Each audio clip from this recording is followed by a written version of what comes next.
金仔甲摆做一只乌龟，头壳顶有地在新帽啊，这是配合尖山现制定的金砖仔龟。当年元宵当地庙宇拢会打造无同特色器具，互民众来祈福。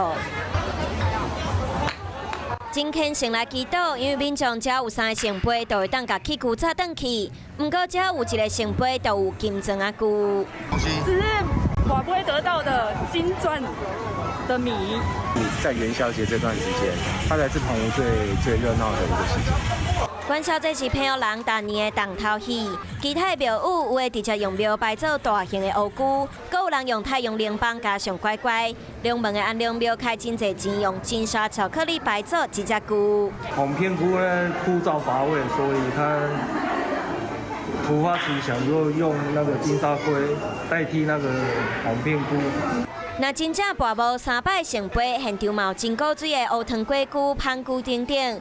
民众只要跋到1摆圣杯，就会当摕。毕竟器具上阵，灯会收平安。希望每一个人拢会使做一寡喜气转去，祈求新的一年会当真顺利。